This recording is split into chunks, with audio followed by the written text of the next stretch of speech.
Welcome to Fintech at Kellogg, a podcast where we'll shed light on the innovative people, ideas, and technology that are transforming the financial service landscape as we know it. I'm your host, Jon Cambras, and this is the second part in our episode with Bruno Larvol from the class of '94. In this episode, we focus on privacy coins, and Bruno shares his thoughts on these protocols and discusses their true long-term value. We also touch on the importance of tokenized securities and how they can significantly increase adoption. And without further ado, here it is.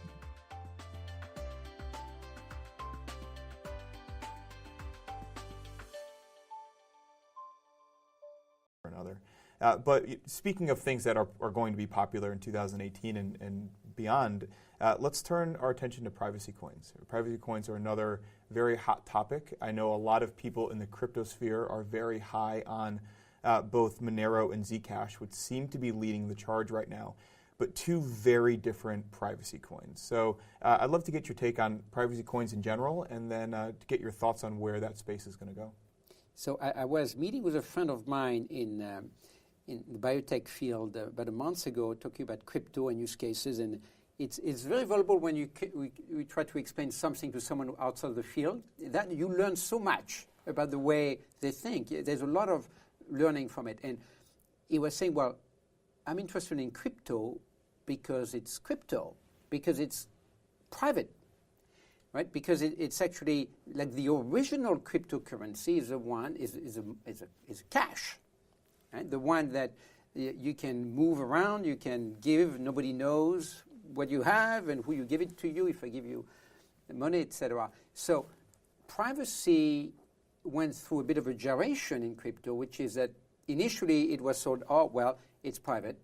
And then increasingly, but it's not so private because it's more immutable. It means that your footprints stay forever on the blockchain. So it's actually fully transparent. So no, it's actually the worst thing if you don't want people to know where you've been, what you bought, etc. The image that I heard that I like is like back to the Cambrian evolution. It's like amber. It's like you got the mosquito in the middle. And then you get layers and layers of ambers. And in 10,000 years, you can still see the mosquito in the middle of that amber. And there will be, and maybe, a million years later, there's a little bug there, right? And so you see the layer. It's all transparent, and it's immutable. You cannot remove the mosquito from the amber. So it's still somewhat private because my understanding is that if you do only one transaction, you have a public key and a private key in crypto for the listeners who are not following closely crypto. The public key is like the user ID or the bank account number. It's public, if you decide to make it public. And the private key is your password. Mm-hmm. The private key, you don't tell anybody, but the public key, you give it to someone who is going to pay you. If you do only one transaction, let's say, John, give me $1 million. Here's my public key. And I'm going to use that public key only for your $1 million. And only you know my public key. I guess it's kind of quite private because only you know that private key. And maybe you don't even know who I am.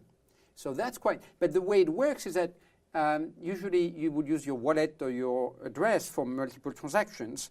And so after a while, and in some cases, people are publishing their address to get tips on YouTube or what have you. So the point is that, using publicly available information, it becomes pretty feasible to figure out who is who, and then you just gave me $1 million. Thank you, by the way. Yeah. Appreciate it. Very appreciate it. In Tether, though. So in Tether, yes. We'll see if you can actually. Right. We'll have to see. So in a way, then people say, well, okay, so blockchain, Bitcoin is not private, and people have developed a lot of privacy coin. And of course, Mr. Privacy is who? Is John McAfee. Oh. Right? Everybody knows John McAfee. I was wondering where you're going with this. Yeah. Okay. Right? So he's, of course, the guy from McAfee Antivirus is that greater than life personality on YouTube. And he's selling a lot of different coins. And of course, you're right, Monero and Zcash are the biggest. Mm-hmm. But then there have been a lot of other ones, forks notably, so variation of existing coins. that have been created as well. So now you've got probably a dozen. You got Pivx, Spectre, I'm not sure how to pronounce it. You've got Sumo Coin. You've got a lot of coins. Dash, I guess, has a privacy function. Dash, Ethereum said they're going to have a privacy switch as well. Yeah. So Ethereum, for those who don't know, when they forked a few months ago now, they implemented something called ZK Snarks, and that is an implementation form of Zcash where you could potentially toggle privacy on or off. So actually going to that, right? So there's really two types of privacy coins that are coming up. It's those that are completely private, like Monero uses something called ring signatures. So there's no way to toggle off the privacy. And so a lot of the underground markets, let's just call them markets, Monero is the cryptocurrency of choice, right? And a lot of people outside the cryptosphere will say, well, Bitcoin is being used to buy drugs. If people are using Bitcoin to buy drugs at this point, then there's really something wrong. for reasons you've said before, it's not only is it worse than cash, but I mean you can literally trace back any transaction since the beginning of the ledger in 2009. But something like Monero, it's impossible to trace. Something like Zcash, you could toggle it on or off. Do you have a view on which one of those will potentially win out, which form of privacy will win out in the long run? So, and again, I'm not a technical person, so I don't have a technical view on this. But what I'm thinking is the following: is that what I'm thinking is what will happen when governments are starting to get nervous, seriously nervous, about the use of privacy coins, or about the use of crypto in general, by the way. So there are two approaches. They could come down on the exchanges, which they already have a little bit, Right. okay? And then people will do private transaction, OTC, decentralized exchanges, and use private coins. Or they can say, you know what, we're going to ban, or we're going to really crack down significantly on private coins. Now, I mean, a lot of people say, no, cannot do. Even China, who supposedly is the best at banning things, hasn't been very successful so far in banning things in a way that would bring down cryptocurrency. So that's one of the things I'm interested in, which is that can the government really bring down private coins? Or by nature, it's nearly impossible to prevent that. So in a way, the dilemma for the government is interesting because if they're too tough on non-private coin and centralized exchanges, the money is going to shift to decentralized exchanges, peer-to-peer networks and OTC, over-the-counter exchanges, and private coin, where they will have even less of a way to control what's happening. So I suspect this is why the government or governments in general are taking so long to decide what they want to do because they see the writing on the wall. They know that if they're too tough on one side, money can shift so quickly that and the situation is arguably irreversible. That the invention of the blockchain is something that cannot be uninvented. We cannot go back. We cannot go back to pre-Satoshi Nakamoto, the person or persons who invented Bitcoin. Right. What governments can do is that they can make it harder for you to use it, right? And then I think that's where governments, when you think about regulation, this is what regulation is going to do. It's going to make it harder for you to use it. And if it's harder for you to use it and the value is not very clear or is not very high, then we are not going to see this tipping where everybody is going to start using it, right? And then the question is whether we're going to end up having this selection bias, right? And those who are using these privacy coins it's very clear why they're using them. And then that means that these privacy coins, they are going to be used, but it's not that they're going to be used as common payment option or common way to really save your money or an investment opportunity. And And this is why I actually believe that when you think about these privacy coins, you have those coins where you are able to know that there was a transaction, you just don't know what exactly was the transaction or how large it was, or some of the information is kept private, and you can understand why it would make sense for this information to be kept private. So, example, if you think about two banks being able to see each other's transactions, well, I'm concerned that my competitor is going to know exactly what I'm doing. So I can see how the government is going to understand that it makes sense to really make some of this information private, but I still want to have the identity. And I think that if we're going to keep that on this level, then the government is going to feel more comfortable with it. And I think that that's going to be good for everyone. Yes, yes.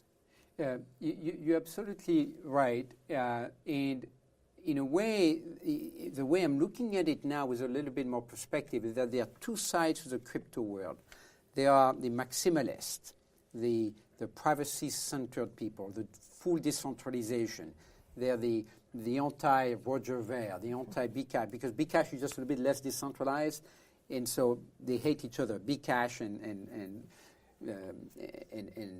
Bitcoin. And just to jump in quickly, for those in the audience that may not know, there's Bitcoin and there's Bitcoin Cash, which are two very different things. And Bitcoin Cash is sometimes referred to as Bcash, so that's the Bcash reference. That's right. That's right. And the difference is that one is completely decentralized, is more decentralized to the cost, to the detriment of being higher cost per transaction, slower, and in some ways less reliable. That's the point, maybe not, but certainly much more expensive and slower. Right. And it has to do with the size of the block, and we don't need to get into that.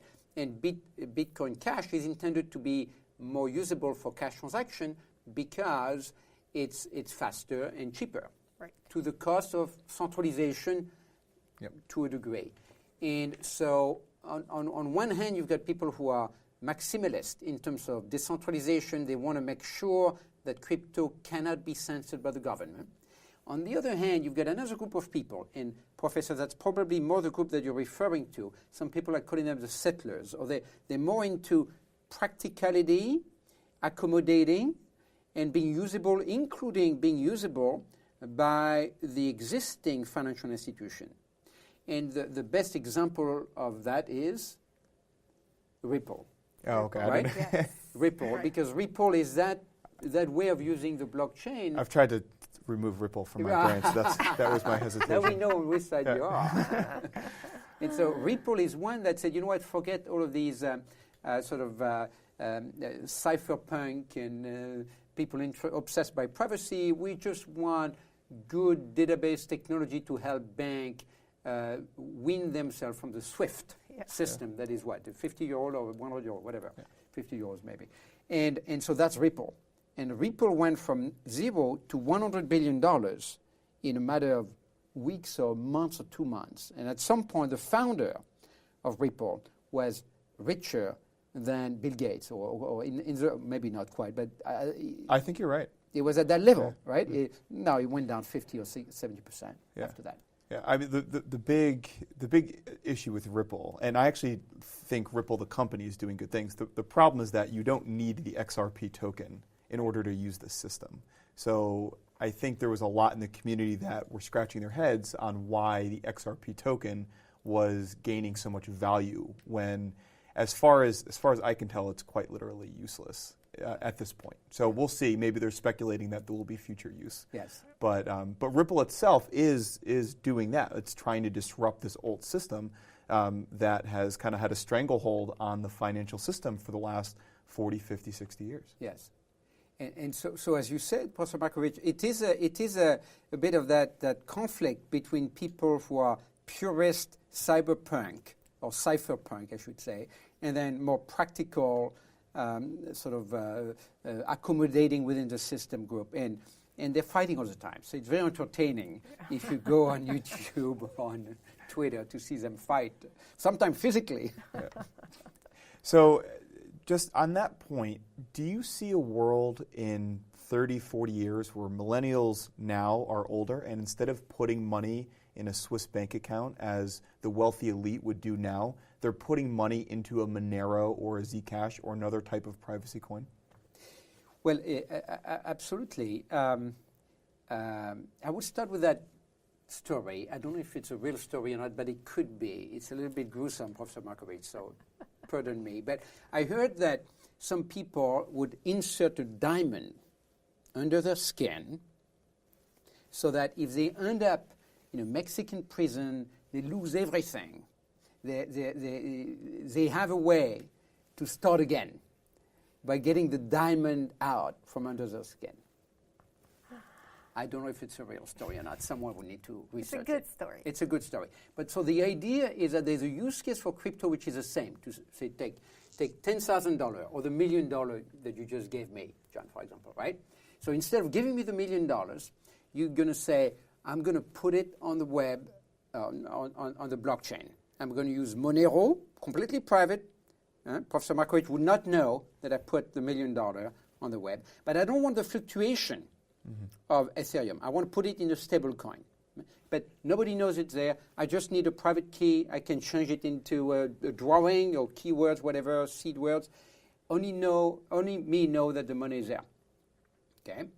And if I need it, if I end up in a Mexican prison, and it doesn't need to be Mexican, by the way, it could be a French prison, for that matter, I know that I just need to remember that keyword, and I can get the money back.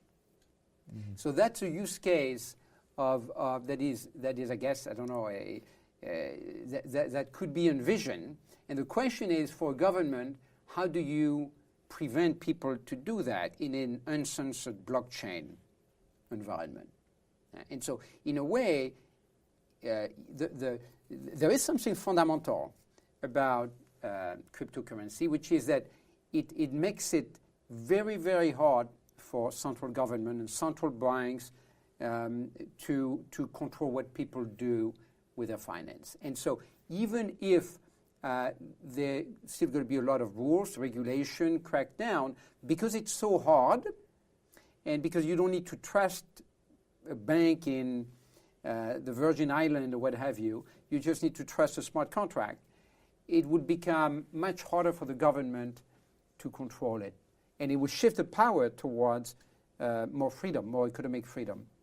In some, and I'm sure also some abuse of the system, by the way. So the same way at the beginning of the web, there was also some abuse. But I think there is certainly that's my view, that net, any new technology is going to be also used for negative purposes. But there are so many positive uses, including asset protection, including, frankly, making sure that you keep the privacy of your assets and that you don't get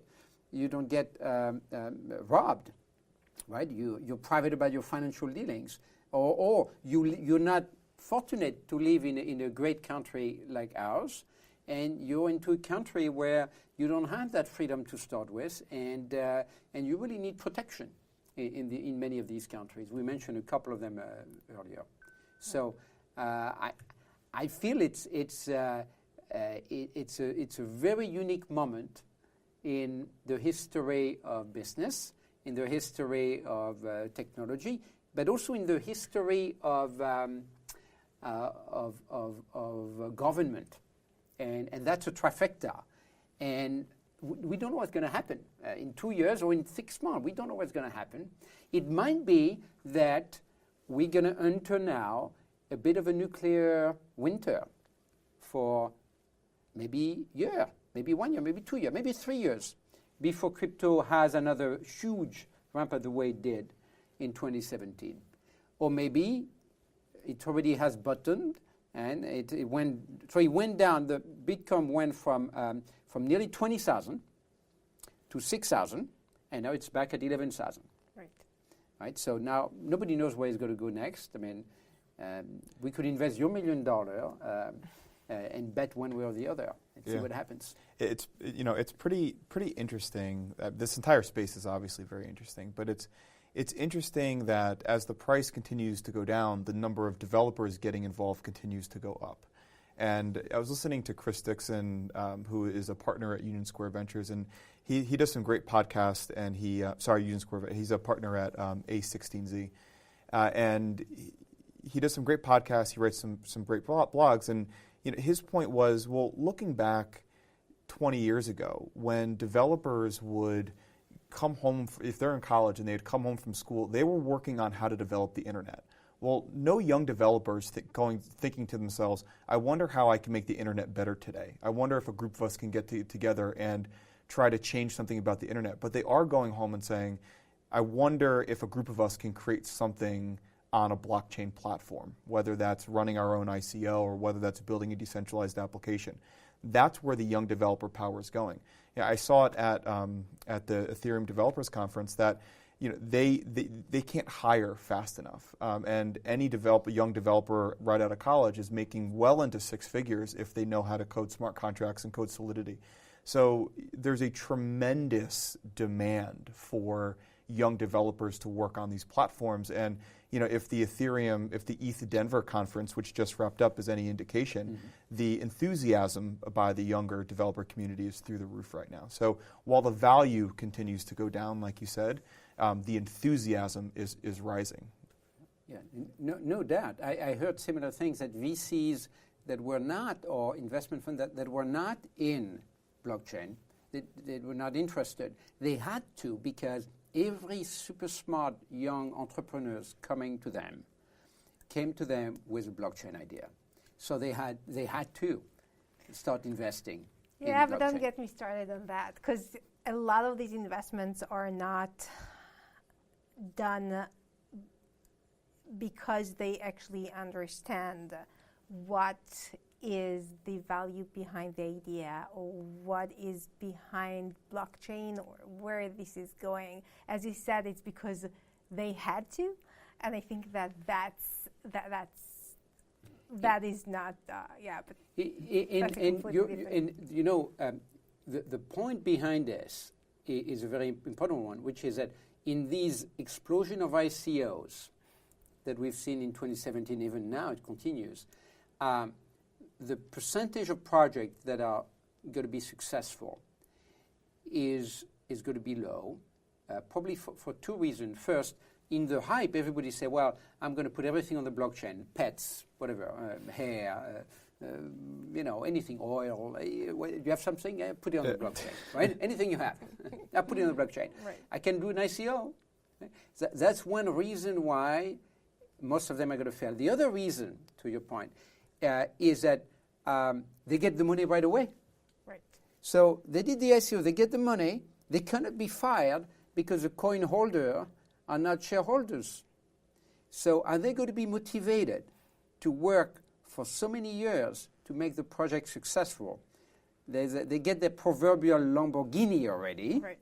Okay, they did an ICO, okay. And so they're going to be a lot of failures for sure. And it's too bad that I would expect the VCs to be the ones who are kind of like guarding in a way and making sure that only those projects that make sense, that have potential and so on, are going to be able to raise these ICOs and to raise these funds. And it seems like I'm going to be blunt, but they're so clueless that sometimes they're just investing, because they know that everybody else is investing in blockchain, so they need to do that as well. Yeah, I think the SEC is going to come down hard on those the firms. That there are firms that absolutely are getting in, they're putting their name on this stuff early, they're flipping it early, and they're out. And I think that there's going to be a reckoning with those. I think there's some legitimate ones in the space, like Pantera, I think has made a lot of good investments so far. Union Square Ventures, they were a founder in Coinbase early on. They've done some great things. Andreessen Horowitz, that I mentioned before, Chris Dixon's a partner there. They've done a lot of great things. But to your point, you can't just be throwing money around. And Bruno, to your point, you give $15 million to a group of 23-year-olds, and then you say, well, here's $15 million, go build something. Well, there's a reason that vesting exists, and it just doesn't work like that. You're going to demotivate people immediately, and they're going to just be on their way with everyone else's money. So, I think crypto in general needs to kind of get through this part if it's going to succeed. And there's no reason why you cannot build vesting, including milestone vesting, in the way the money from the ICO is made available to the core dev team or to the entrepreneur. And we're starting to see some of that happening. So hopefully that would create some discipline. Yeah, I think that was one of Vitalik Buterin's latest proposals, if I have that correct, was a way to figure out vesting schedules for ICOs. Yeah. So I know that we've been going for a while. Do we want to wrap up? Or do we want to talk about tokenized securities for a couple minutes? Sure. A couple of words on tokenized securities? Yeah. Okay. So let's turn our attention to tokenized securities just very, very quickly. Before we started recording, Bruno, you said that tokenized securities could be the big thing that comes out of blockchain in 2018. Could you elaborate on those remarks? Yes, so I was in Miami at the North American Bitcoin Conference, and the amount of energy, or one could even say hype, about tokenized securities was over there. And it came from two companies in particular, Overstock and their T0 platform. And the idea of T0 is to build, in essence, a blockchain NASDAQ trading platform, fully compliant, fully regulated, and Polymath, which builds itself a little bit like the on-ramp to that platform, to that exchange, sort of the crypto Goldman Sachs. And there's a few other competitors to Polymath. One is called LA Token as well. So the amount of buzz, energy, or hype about securitization was that high, in particular because of this idea that so far we have, in currency, we have dealt with only a very small fraction of wealth in our society. Most of the wealth is actually in securities, but they are in securities that are not benefiting yet from the blockchain, from smart contract, for the token efficiency. And so the whole idea is that you've got perhaps $10 trillion of securities that are waiting to get on the blockchain. Now, so far, true securities, designated securities, tokens are very rare. There's not many of them. I mean, there are many that are pretending to be utility token and ultimately are going to be classified as securities. But the idea of securitization is that they would not be stock anymore. The efficiency of the blockchain, the efficiency of having it as a token instead of the NASDAQ is too strong of a pool. That's one idea. The other idea of token securitization or tokenization of securities is that there's a lot of things that today are not securitized easily and could become securitized through tokenization. Art, real estate, a lot of things that are tangible or intangible assets that you could use the efficiency of tokenization to provide market efficiency and exchanges and borrowing and purchasing. So do you see that as something that's 1 or 2 years out, where you could take, say, a famous piece of art and you could tokenize that and you could sell pieces of that art on an exchange?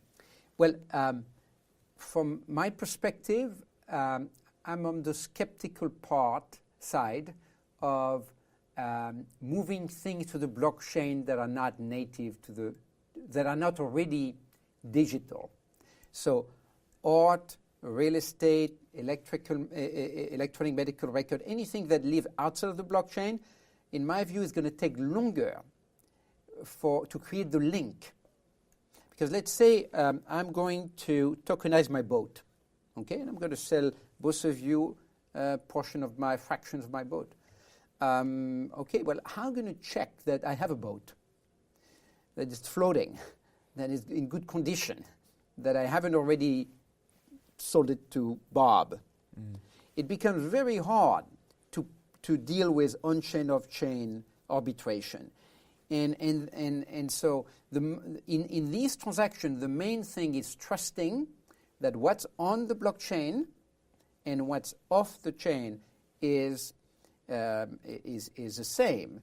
And technology doesn't do that well. Right now, it needs, I don't know, Oracle, people who go there and check things, is very hard. But anything that is already a digital asset, stock, is perfect.